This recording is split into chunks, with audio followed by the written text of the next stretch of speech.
Welcome to another deck edit. I am so excited to chat all things deck edit with you. This is my new theme for the next few months. Since my summer was the otherworldly theme, I'm still feeling that dusty, hazy, golden sort of vibe. I want to bring in a little bit more of those darker tones since we are heading into fall. I'm still holding on to the bit of those very late summer vibes, but we have to include the beginning of fall as well. I mean, let's just be real. So the theme I came up with for this deck edit, I'm titling Sundown Fields. Think about it as something that's very folk, bare feet down in the dirt, hazy, sun-filled skies, those crunchy leaves, and that rural living with nature. And so what I looked for when selecting and curating these decks was somewhat of a rustic style, imperfect line work, rough around the edges, earthy colors with pops of those warm tones because I still want to bring in end of summer feel with the sun still long in the sky, but those nights are coming in earlier. And of course, I went with a very nature-based theme with both animals and humans to really tie in that realistic, grounded energy, but also inserting those sorts of mythological and more of those fantastical concepts that I love in my decks. So with that, let's dive into the decks and let's see what you think of my Sundown Fields. This first pairing is what set this whole theme off for me. When I got the Wild Chorus Oracle in, I instantly fell in love with it and I immediately went on the hunt for a pairing. And surprisingly, but also maybe not so surprisingly, the Ostara Tarot became its perfect pair for me. There's something about the use of mixed artwork styles that really lends these two decks to work beautifully together. They both have nature themes. The Wild Chorus is very nature and animal based. The Ostara brings in the human element, which I found to be important when putting together this deck edit. I think the colors, of course, play beautifully with one another. The multiple artists in this one play so nicely with the Oracle. I was really surprised. So I think this meets a really cool energy of a strength in hardships, a strength in community, a strength in effort. That's very much the vibe I get from these two, very heading into the fall for preparation into the winter. So this is almost like a little future reaching for my very late summer, early fall kind of seasonal time period I'm playing around here. I think it's awesome. I've used it a few times already. I always feel excited to pull these out, and when pairings make me feel excited, when decks make me feel excited, then I just have to jump in and use them. And they usually will be an anchor to my seasonal-ish deck edits. Let's look a few more times here. Let's leave it off on these two. They are just fabulous in my eyes. I think they embody the theme that I'm going for here. Of course, with my themes, I'm just going like very creative and loose and what feels right to me. I'm really liking using this style of deck edit. It's something new that I've incorporated this year into my practice, and I'm having a lot of fun. Let's keep going and see the next pairing. Now, this is a pairing I have used before, and I absolutely love these two together. We have the Yokai Tarot and the Seashell Oracle, and what I love about these two is the way the Seashell Oracle pulls out the water elements of the Yokai Tarot. There's a lot of watery scenes in the tarot. The Seashell fit both energetically and thematically. I just like the way they play off of each other. This is a pairing I would say is very energy based for me. Visually, it still works, even though you might not expect it to, but because the Seashell Oracle is very clean and simple in its collage layering and what the focal points are, it allows the Yokai Tarot to do the shining in this pairing. What I love about the Yokai Tarot for my theme are these dusky, dusty, muted colors that also play really well with the muted seaside coloring of the Seashell Oracle. Once again, here we are, we're seeing some of this water play in. This pairing definitely brings in more of that myth, folklore side of things, which I really love layering into my deck edits. And I enjoyed working with these two so much in my December edit, if I'm recalling correctly, that I just had to bring them back for this, because when I thought of a theme that I really wanted to embrace right now, these two instantly popped into mind. And this is one that works really well with 2 oracles and 1 tarot in the center. I may try that this time around, since I did not use it that way last time. This is my absolute favorite star card, the Taper. Love. But yeah, I think these two embrace the seasonal transition really well, especially that summer into fall vibe. I feel like we could be like summer into fall, right? This one feels very seasonal shifts, and I just think it's perfect for this theme, and I'm really excited to work with it again, if I haven't said that already. That's just how excited I am to be using this. Okay, one more and we will move on. But do let me know what you think. I feel like these two are maybe my most stylistically opposites, you know, and not in a bad way. It's just sometimes things just work for you, and that's just this one for me.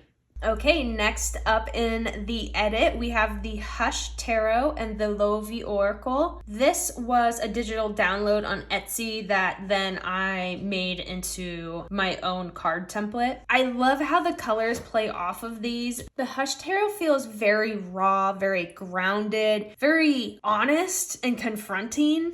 And the Lovi Tarot is more of my Finnish study deck. I don't think I've talked about it. Oh, I've been flipping the tarot, not the oracle. Oopsies. So I don't think I've mentioned it on the channel yet, but I do enjoy studying and learning about Finnish folklore and the Kalevala. So when I stumbled across this digital deck, I knew I had to have it, and I've worked with it in different deck edits before. So what I really love to do with this, which is a different video in itself, but I have a journal that I've started, and I create a journal spread based on the card I pull. And these are all in Finnish, so you know, it takes me time to look them up and do the research, and it's just a really fun process to use the cards as a study guide in a way. But I also just use it as a deck to read with as well. So I haven't decided what I'm going to do this month. I'm probably just going to use it for readings and not get into the journaling this month. I haven't paired these two together, and I absolutely love the vibes. You could place the Hush Tarot in many different worlds, I feel like. Many different nature-based worlds, I'll say. And I think it hardens up the Oracle a little bit, and perhaps in the opposite way, the Oracle softens the Hush in a way as well. But these two seem to really like to bounce off of each other. The Hush Tarot, I feel, is like such a perfect fit into the vision of this theme's world. And then of course, adding in the Finnish folklore here is just the icing on the cake for the pairing. So these two definitely have the vibe for me. I like how they feel. They definitely lean more into fall, but you could straddle, you know, that late summer vibe as well. So I'm really playing with the push and pull of what pairings fit at what timeline, you know, so that way in this whole curation, we're getting a comprehensive and cohesive seasonal shift from late summer into the fall, and maybe some push and pull, you know, beyond that. But as long as it meets my sort of criteria I've set and that I stated at the start of the video, and visually they fit into this world I'm picturing, then I think, you know, you can always make an argument, right? This is also subjective. I'm excited to use these together because, like I said, I haven't yet, and I'm really liking the way they're reading together. It feels like a hard hitter. Next up, we have the Mushroom Tarot and the Fairy Oracle. I just showed this one in my last video, which wraps up my month of August. So you may have seen that there, and I just had to put it in this deck edit. It was just calling out to be inserted into this Sundown Fields theme, this very folk theme. I just thought it was too perfect with its texture, its colors, the fairy theme, and then paired with the mushroom tarot, which you can't get more rustic nature. I love the way the style of the illustration in the mushroom tarot pairs really well with the textured style in this fairy oracle. It really lends itself to have this contrast with the soft colors that play so nicely across all three of these. It was just a perfect fit. I struggled to find the right pairing for the fairy oracle. I fought against this one because I had it paired with something else and I didn't want to swap around. I don't know if that ever happens to you.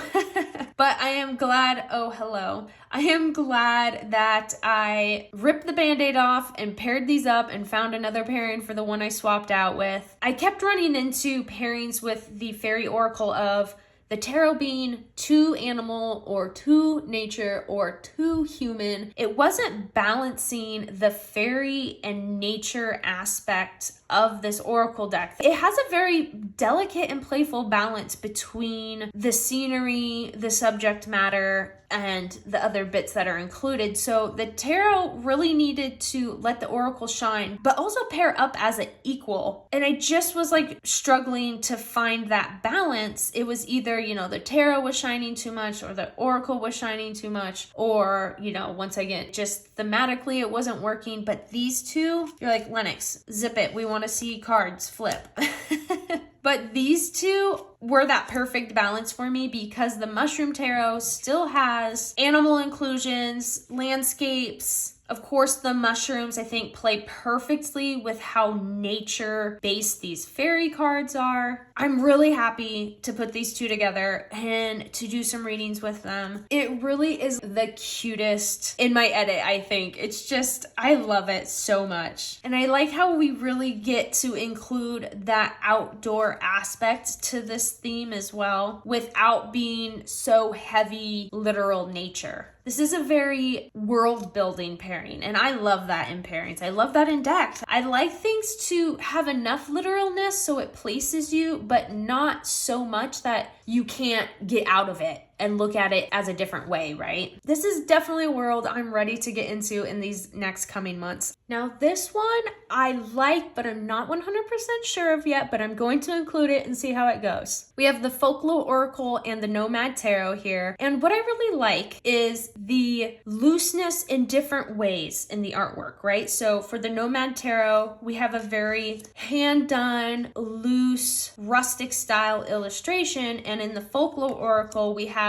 a printmaking lino cut style. Now, because the Nomad is so minimal in its illustrations, it allows the Folklore Oracle to really like pop and shine in the pairing, and it gives it that breathing room. So I like that aspect. I like that it leans nighttime, which my other decks don't necessarily fall into that sort of time slot in visual theme. So I do like that. It feels very chilly late nights. I like that the Nomad Tarot is almost just like trinkets to the Oracle deck, right? It's like what I say. It allows the Oracle to do the shining, and I do look for that in my pairings. I like one or the other to do the lifting in the deck and be the focus. The very stark contrast of the black and white in the tarot really allow the Oracle to do that shining. I've used it a couple times because I did need to like test it out. This was one that I had to do a swap around because I was trying to bring in the Fairy Oracle and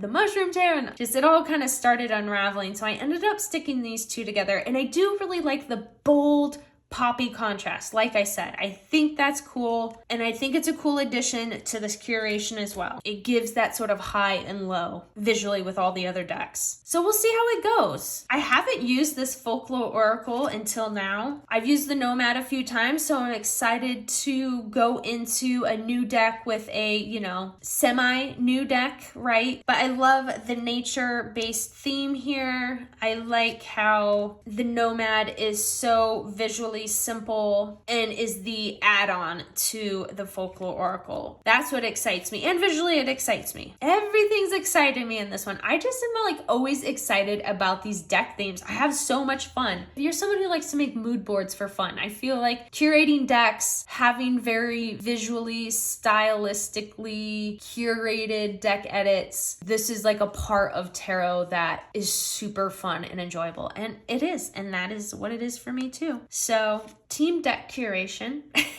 Very cool, right though? Like this feels folksy. This feels Sundown Fields. I love it. This I'm like, yay, yay, when I see cards pop up like this and you can really see the artwork speaking to one another. It makes me want to use it.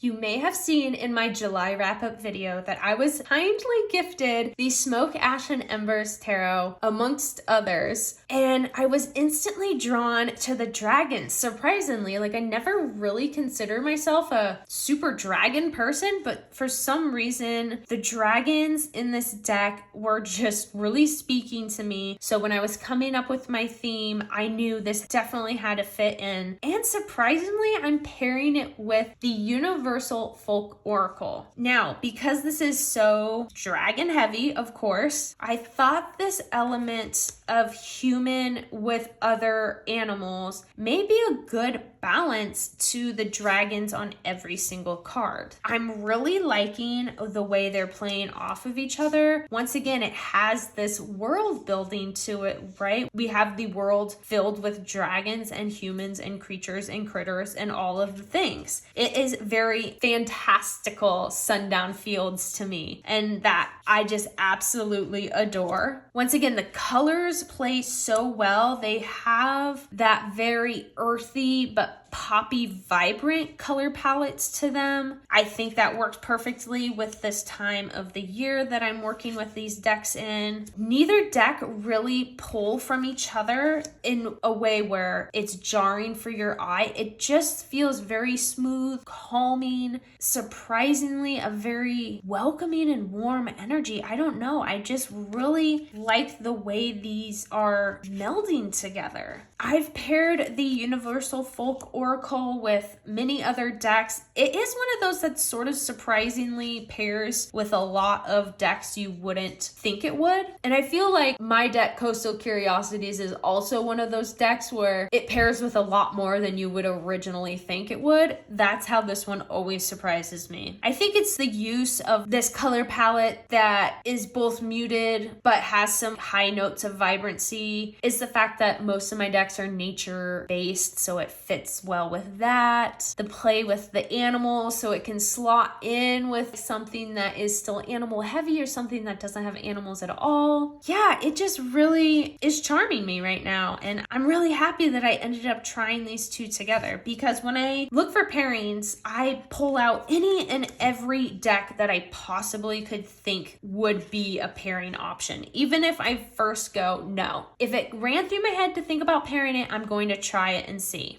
So this was just one of those ones that I happened to stick together during my trial and errors of finding a pairing for Smoke, Ash, and Embers, and things just clicked, and I was like, you know what? This works perfectly for my new theme I want to do. So here we are. Really loving it. Are you seeing my vision for the theme? Like, is this making sense to you, or is this just me being a kooky creative ding dong in my head? I think it works, but let me know if you're getting the vision. Is it coming through?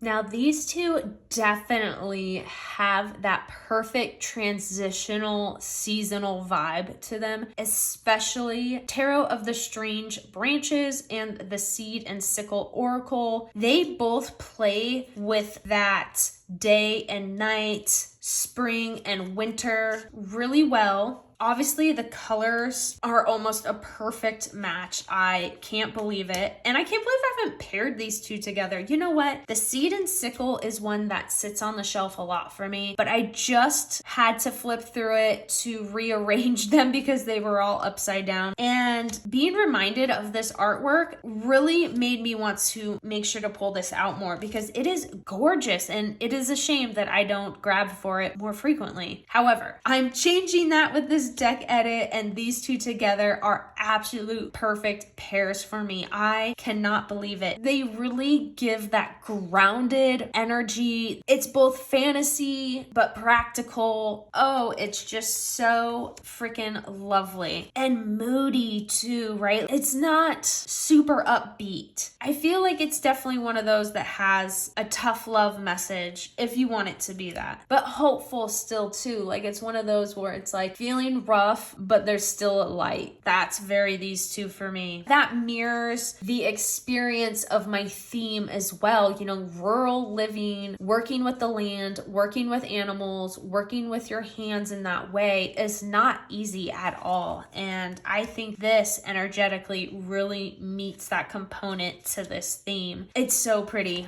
I'm so excited. This is my favorite temperance card. Every time I see it, I just like swoon. It's just so amazing. These two just aren't going to do me wrong this deck edit. I can feel it and I'm calling it now. I feel like these will be a top pairing that I go to over and over again. I can just feel it now. It's too cute. It's the perfect balance of human with nature, that free spirit, but not like cheesy. I always need that grounded, earthy reality in my fantasy.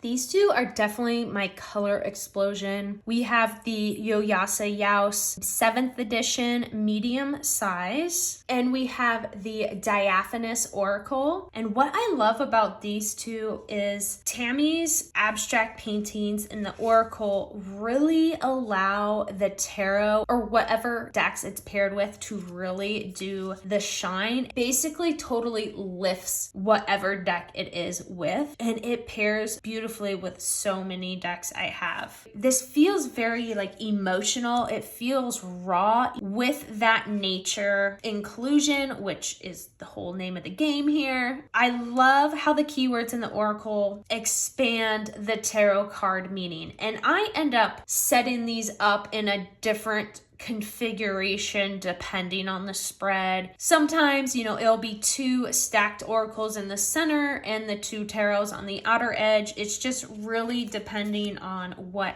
the reading is for and how I'm feeling basically. But don't these colors work so incredible together? The sketchy line work in the tarot mirrors the loose mark making of the painting. It's one of those that I find are a really good balance. You could really get into some color play in your readings. You could even start to find any patterns mimicked across all 3 cards. Like I'm seeing like these 3 flowers in all 3 of these. So the Oracle really allows a lot of room for interpretation and storytelling with the focus on the tarot, like I said. This one is definitely my more leaning fall, I feel like, with the color palettes. But with the floral subject matter, we still get that hint of warmer weather, spring, summer, things coming to life. So it's an interesting play. And I think it fills in a spot in the curation that I don't have anything else like. See, this is what I think I'll probably try. See, I like to do this.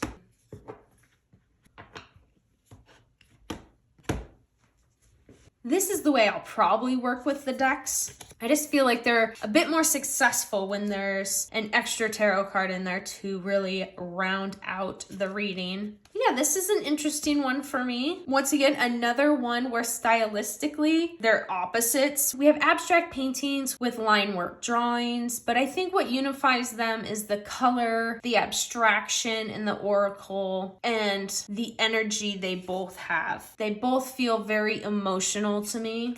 And I think that's a strong point in these two. This is those ones where it's like, it's very energetic for me. I tend to lean very heavy visual, but there is some balance of that energetically speaking together that I look for as well. So wow, when this one pops up, I'm like, oh, the blue visually just isn't the one for me. I need to look into that card more in the reading if it was pulling me out in such a way. But you know, sometimes the visuals just take you out of it. But when I see the colors working like this, I fall back in love with it. Oh my goodness, the chicken taro. Could this get any more charming and folksy? Like, look at this border. Look at the illustrations. So stunning. I recently got this one in and I just had to throw it in this edit. I just had to. And I paired it with the Inquire within and I felt like, well, this is a bit more cutesy and a bit more girly pop online sort of style. I think because it still has that doodle essence to it, I'm convincing myself that it works with the chicken taro. I was having a hard time finding something with the chicken taro. I really wanted the chicken taro to do the shining, so I wanted something very simple for the oracle pairing, and I just don't have a lot of simple decks, you know? So this one I'm going to give a try. I think there's something better out there, and maybe I will come across it once I get into my pairings and the deck edit itself. I might have a moment of clarity and I'll be like, oh my gosh, wait, I found a better pairing for it. But for now, I like the black and white nature to let this bold yellow card and these cute chickens do the shining, because that's what it was all about for me. So I love how much the chickens just nod to my theme so perfectly. And this is a very positive sort of deck, so I'm interested to see how I'll get on with it. I haven't used it in a long time, but it's also one of those ones you can kind of throw with anything. So I'm gonna see how I'm liking this more reflection, affirmation based message. I think the chicken taro needs something with a bit more bite, but this is the best I have, and sometimes that's just what we need to work with. So I am just making this work for my deck edit because I can't aim for perfection for every single thing. This will be good. This will be fun to work with. It will be good to try. Just got the chicken taro in, so it's just one of those ones to get me hitting the ground and running. Well, we covered all my deck pairings in this new deck edit. I hope you enjoyed it. I hope you picked up what I was putting down. I'm really excited about using it. I know I keep saying that, but that's part of the fun in having any amount of decks, is seeing what you can pair together, what really speak to one another, and just how you get on with it and how you end up using them. I can't wait to get into these, especially this chicken taro. It's so stinking cute. I can't get over it. The whole process of pairing decks is definitely a bit of a ritual in my practice. It's a whole thing that I really enjoy. There's something just really exciting to find a new deck pairing amongst your decks. An unexpected surprise, unexpected readings, and really unexpected joy, because I definitely get super tickled when I find a new pairing to go into. I feel like I could probably edit my deck edit down by 2 or 3 decks, but I really like to try to use my decks in my collection and really move through them as frequently as it makes sense for me. So I always try to come back around and make sure I use ones I haven't used before, ones that have not been shown the light of day for a while. And really, I do need to honor what I'm feeling as well. And so ones that I'm feeling drawn or called to use, I also make sure to include that as well. On top of all the little boundaries I set for the curated theme title I give these, I'm also balancing the practicality of the decks as well. What I haven't used lately, what's new, what's old, what am I looking for out of this next group of decks, and just, you know, what it is I want to get out of this. So I'm balancing a lot of aspects when I make these. It really takes me a lot of hours to put these together, but it's a part of it for me, so like that doesn't matter. But I'm just saying it is definitely a process and I have so much fun. And so I hope you're enjoying these curated themes as well. Let me know which was your favorite deck pairing or which ones you may want to try yourself. I'll definitely let you know how I get on with all of these. I'm still sticking with we're in late summer.